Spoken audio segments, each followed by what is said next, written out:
Indiana Newsdesk is made possible in part by Smithville Fiber, the Gigacity Company, fiber internet, HD, and digital IPTV in southern Indiana. More information at smithville.com.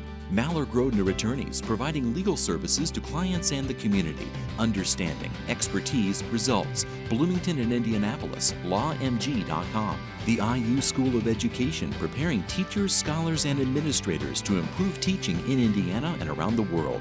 education.indiana.edu. IU Alumni Association, connecting IU's network of alumni and sharing the Indiana spirit through scholarships, advocacy, and volunteerism. alumni.iu.edu.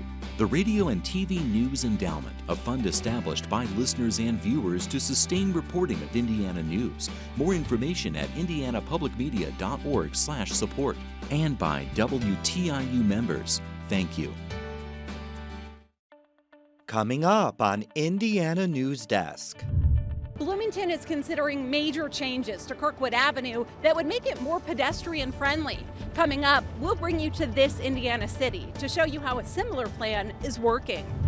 I-69 construction has disrupted traffic, moved homes, and now it's cutting through a farm in central Indiana. This was paradise to me. I thought when I left here it'd probably be toes up, but didn't end up that way.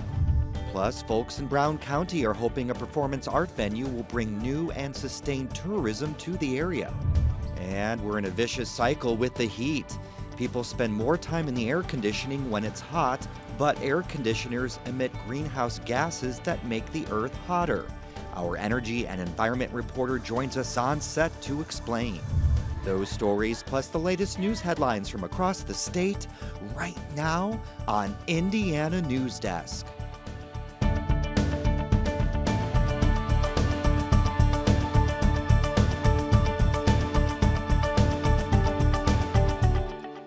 Welcome to Indiana Newsdesk. I'm Joe Wren.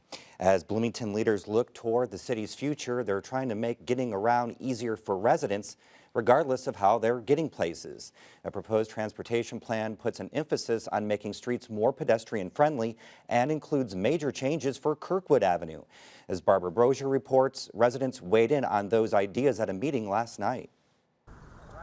Kirkwood Avenue is often considered the heart of Bloomington. It's where both visitors and locals spend a lot of time and money. But a new transportation plan reimagines this iconic street. The idea is to have it such that the people are able to use the middle space as well, and then there's no curbs. The proposal calls for making Kirkwood what's called a shared street from Indiana to Walnut. While cars would still be allowed, they would travel at slower speeds. The concept emphasizes pedestrians and allows them to use the center pavement. A local survey revealed more than 70% of residents would like to see more special events and festivals on Kirkwood, and a consulting firm says a shared street would make that easier. Several people spoke during a meeting Thursday saying they like the idea. But some worry the proposal doesn't take into account people who have to drive.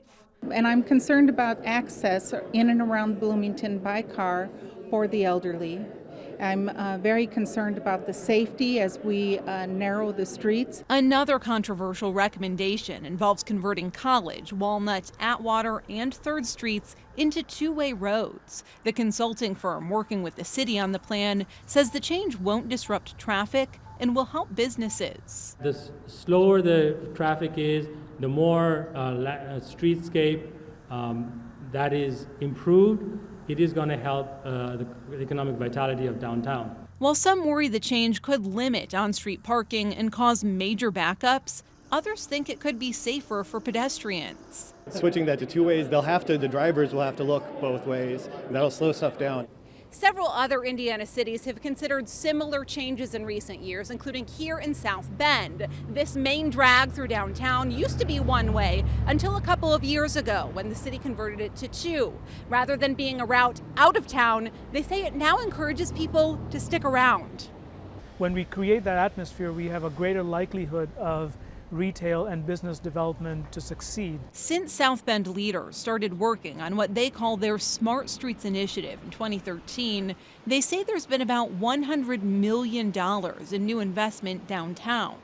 They consider it more of an economic development plan than a traffic solution. More hotels, restaurants, and shops are opening, and the city says it's partially because they're easier to access. The one-way streets were really highways through downtown, and what that did is it created a way to evacuate the downtown, and we're trying to create a more connected system, or more pedestrian-friendly system. In addition to converting about 8 miles of one-way streets to two-ways, the city narrowed roads, reduced speeds, and changed the way pedestrians and cyclists use the roadway. So you can see over here, this is the bike crossing at the intersection. It's a separated bike crossing, and keeps the bicyclists safer because they're not with the street, on the street, and then creates a pathway for them through the downtown. And you can see there's a zone for pedestrians and there's a zone for bicyclists. While leaders view the project as a success, there were hiccups along the way. The construction created congestion downtown, and the new traffic patterns themselves resulted in backups at points. And some residents couldn't be won over, arguing the $20 million investment could have been better spent. They're all lessons Bloomington leaders could learn from as they create a vision for this city's future. By many accounts, the downtown is already thriving, and some wonder whether changes to spur more economic development are best for this city. If you drive up from Kirkwood on College, on Walnut, and then turn around coming College, it's almost totally developed.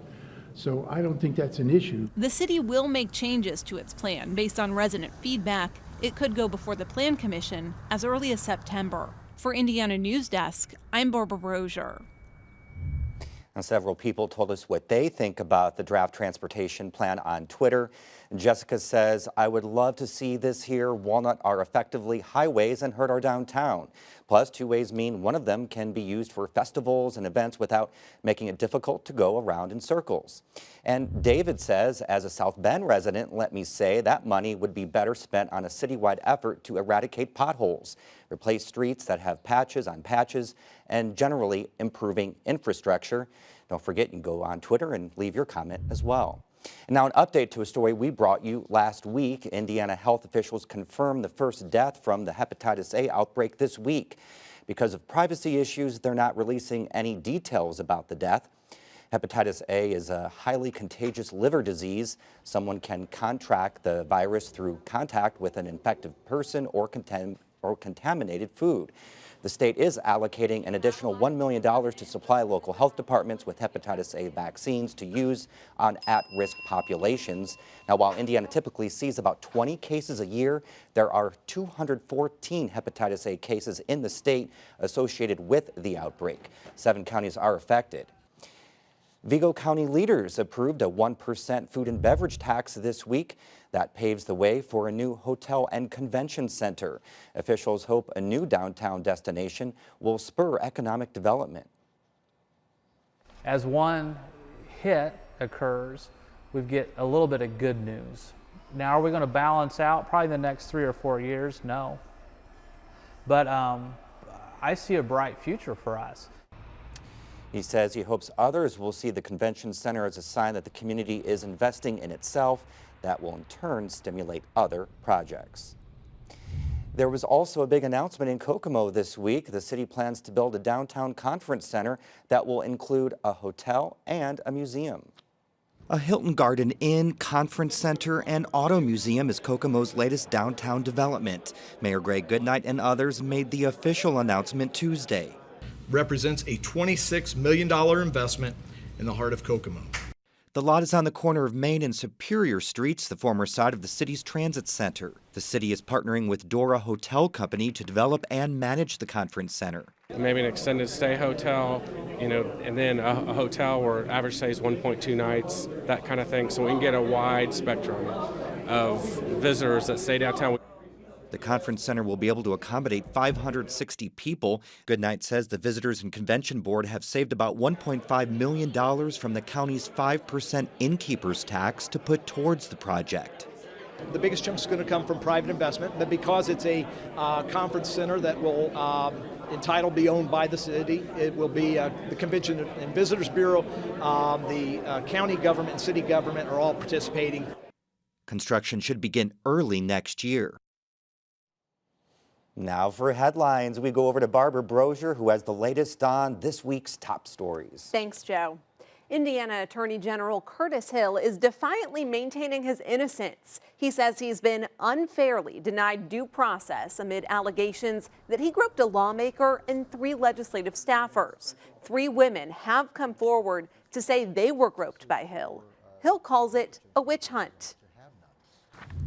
I stand before you a condemned man, condemned without trial, condemned without notice, condemned without the benefit of any basic rights that ensure fairness. The governor and the leaders of the House and Senate have called on Hill to resign. They won't say whether the legislature will seek to remove the attorney general from office. Planned Parenthood leaders say they had to close the Fort Wayne Health Clinic because of constant intimidation and harassment. CEO Christy Gillespie says the harassment went beyond the ritual protesting. She says recent intimidation included a mailer with the name, photo, and home address of a nurse practitioner and the message, "There are killers among us." The Fort Wayne Clinic did not perform abortions. All of that has been accomplished is that more people in Fort Wayne have lost access to a trusted healthcare provider in an area of the state that desperately is in need of healthcare services provided by Planned Parenthood. Gillespie is blaming Allen County Right to Life for the attacks. In a statement, the director of Allen County Right to Life denied the claims and says the group does not practice or condone intimidation. Indiana hasn't updated its rules on energy efficiency and safety measures in years. The Hoosier chapter of the Sierra Club hopes proposed updates to the residential code will reduce pollution and save people money. They say the new draft of the code requires builders to put more insulation in new homes, use an energy rating index, and test for air leaks. These homes are going to be around for at least 50 years. And if we can make them energy efficient when they're built, then they will be saving energy throughout the life of the home. Indiana is one of the worst states when it comes to energy efficient homes and businesses. It ranked 40th on the American Council for an Energy Efficient Economies scorecard last year. The Indiana Builders Association says it fears the measures will make homes in Indiana less affordable. Brown County leaders hope a new performing arts center will draw more tourists to the area. As Tyler Lake reports, there was a groundbreaking this week for the new 2,000-seat arts venue. 1, 2, 3. Dozens of local officials and residents gathered on the west side of Nashville with shovels to celebrate the beginning of construction on the Maple Leaf Performing Arts Center. Maple Leaf Management Group co-president Barry Herring says they hope to appeal to all ages through a variety of music, including country, rock, classical, and jazz. We're thinking now with our venue and being a little bit bigger, a little bit open to more genres of music, we think it's even going to do better. So I just think the boon for the economy is just going to be amazing. Herring says tourism in Brown County dropped about 40% after the Little Nashville Opry burnt down as a result of arson in 2009. The Maple Leaf will host acts year-round, and Herring says he's optimistic that will draw a steady flow of tourists. Basically from the summer all the way through fall, our weekends are pretty well full, etc. But it's the time, it's like the January, February, March where the tourism visit kind of struggles down here. He hopes the Maple Leaf, as well as other new tourist destinations, including Hard Truth Hills Distillery, will provide a much-needed boon to the local economy. The center is slated to be open by July of next year. For Indiana Newsdesk, I'm Tyler Lake. Indiana is working on a strategy to grow its hardwoods industry. The state is a leader in wood office furniture production, but faces competition from overseas. Meanwhile, foreign demand for raw lumber is increasing. State leaders want more of that lumber to be processed here.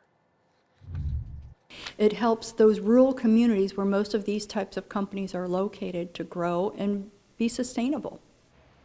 The Division of Forestry says the hope is to create a plan that will lead to more high-paying jobs for Hoosiers. The state is expected to release a draft of its hardwoods plan next month. And of course, Joe, that's a story and a plan that we'll be keeping our eyes on. All right, thank you very much, Barbara. Coming up next on Indiana Newsdesk. In the sweltering Indiana summer heat, the best place to cool off might be underground. And a Hoosier farmer who blames I-69 for destroying his family farm has a message for others. These stories and more right here on Indiana Newsdesk. The WTIU WFIU news team connects Indiana to the world. We bring you the top news of the day on radio, TV, and online. We round up the stories that have people talking each week and dig deep into the issues that affect your community the most. The WTIU WFIU news team is where you are and telling your story.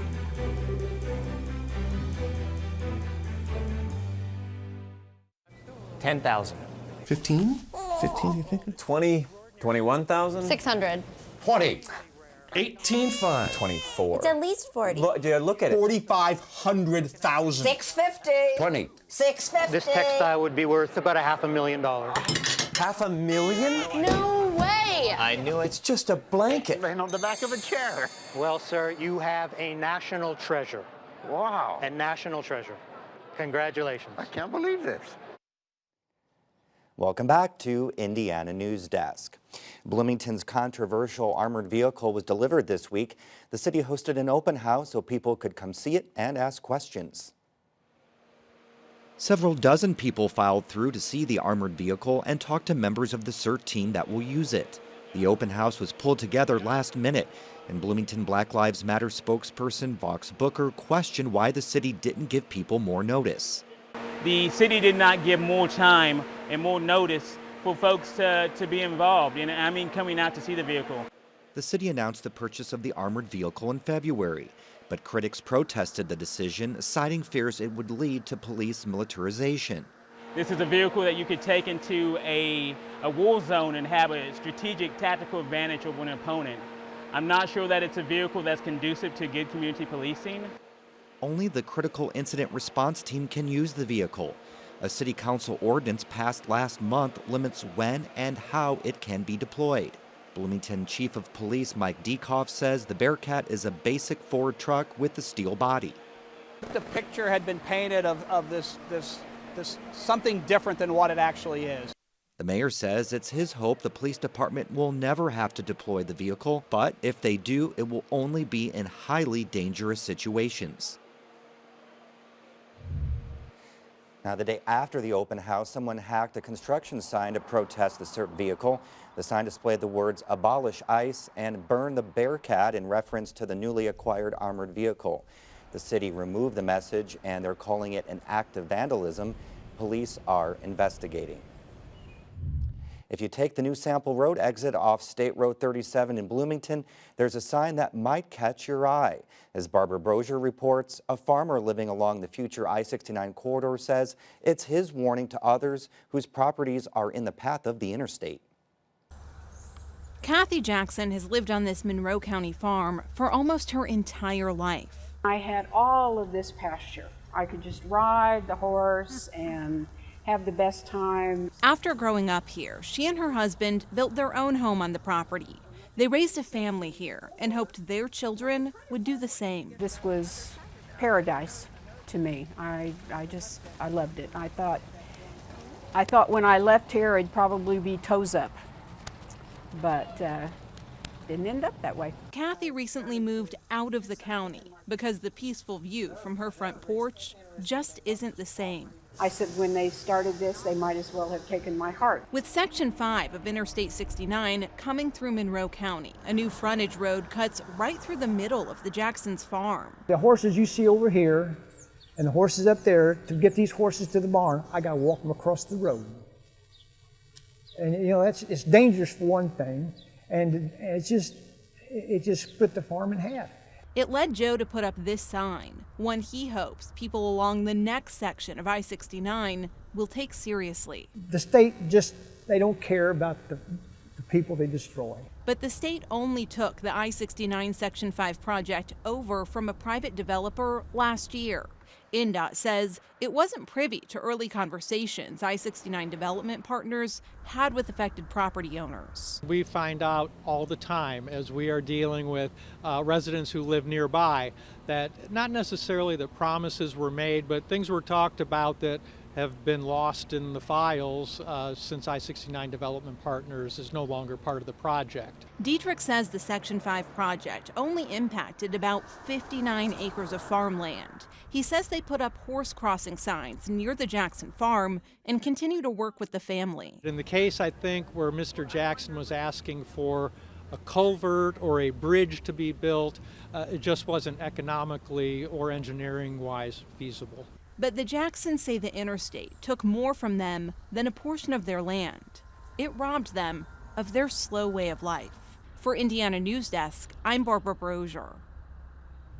Construction of Section 5 is supposed to wrap up by the end of August. Well, record-breaking temperatures are showing no signs of letting up, leaving Hoosiers to find different ways to stay cool. As Lindsay Wright reports, some are going underground to beat the heat. On a sweltering summer day, these folks are ready for their descent into darkness. Good afternoon, everyone. Hello. Good afternoon. This is the busiest time of the year for Indiana Caverns in Corydon. The underground passage stretches for nearly a mile, giving visitors a chance to seek relief from the summer sun. People come in all the time in shorts and a t-shirt. Summer, you know, they're trying to escape that heat, and they're very surprised when they learn that it's 56 year-round. That's right, the temperature in the cave stays the same, 56 degrees. Now watch your head as you go through here. Thomas says Indiana Caverns can see up to 300 people a day during the summer. Tours can run every 15 to 20 minutes. But the number of visitors drops significantly during the winter. People are very surprised to hear that we're open during the winter because a lot of caves are seasonal. She says that's why taking a trip to the caves can be a great way to escape any uncomfortable weather conditions. So it doesn't matter if it's 110 outside or 2 degrees outside. It's going to be a nice, comfortable 56 within the cave. For Indiana Newsdesk, I'm Lindsay Wright. Bloomington city leaders say they're responding to public concerns and removing exact addresses of overdose deaths from an online map. But they refuse to take the information down altogether, saying it's important that the data remains accessible. Alex Edie reports. The city came under fire this week when a county commissioner posted on social media that the city was contributing to the stigma surrounding addiction by posting the information online. Officials from the Indiana Recovery Alliance criticized the controversial map and called for the site to be taken down. To be criminalized and stigmatized at the same time, there are very specific rules that you use on the release of this kind of data. So again, while it may be legal to put this data up, it is certainly not ethical. The map is currently down, and the city is replacing the specific street addresses with a characterization of the property as either residential, a business, or a public space. The city says the use of the data is illegal and that the intention is to direct services and provide information for researchers in the public health domain. For Indiana Newsdesk, I'm Alex Edie. Well, as the summer heats up, we all want to crank up our air conditioning just a little bit more, but our reporter, Rebecca Thiel, is here to tell us why that is actually making things worse. Rebecca, thanks for being here. Glad to be here. It sort of is that vicious cycle, isn't it? It's hotter out, so we want to turn up the air, but we're just making it worse, aren't we? That's right, Joe. So the problem is our air conditioners and our refrigerators, they emit these greenhouse gases that you've probably never heard of before. They're called HFCs, or hydrofluorocarbons. Now, these only make up about 3% of the total greenhouse gas emissions that are harmful to the climate. But they are 1,000 to 3,000 times more potent than carbon dioxide. And what's more, they are the fastest growing greenhouse gas. The reason being what you just said. So it gets hot, we want to crank up the air conditioning, that emits HFCs, and then that contributes to warming, which then we want to crank up more air conditioning, right? Right. So is there any talk about any type of regulation of these? You call them HFCs? Right, yes. The Obama administration was actually trying to pass a rule to phase out HFCs, but that was blocked by a federal appeals court in January. I think that it's interesting to note that according to Inside Climate News, the Trump administration actually supported that rule. So you have a little tip for us on how not to use as much air conditioning. That's right. Something that you might want to consider doing is, instead of using as much AC, try your fans, whether that's an overhead fan or a box fan, and make sure that it's pointed at you and that it cools people and not rooms. The other things that you can do are make sure that your blinds or your curtains are closed during the day. That's another tip. And of course, try to use these things that naturally heat our home less, like refrigerator, dishwashers, dryers, etc. Rebecca, we're out of time. Thank you so much. Appreciate it. Thank you. That's the end of this program, but our work continues online as we cover the news throughout the week at WTIUnews.org. Have a great weekend.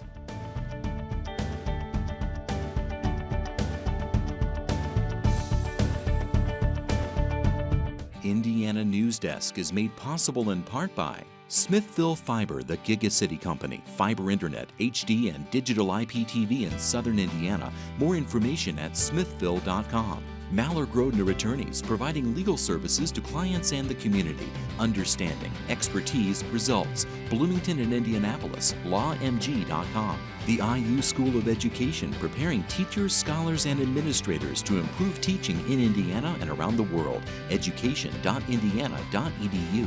IU Alumni Association, connecting IU's network of alumni and sharing the Indiana spirit through scholarships, advocacy, and volunteerism. alumni.iu.edu. The Radio and TV News Endowment, a fund established by listeners and viewers to sustain reporting of Indiana news. More information at indianapublicmedia.org/support. And by WTIU members. Thank you.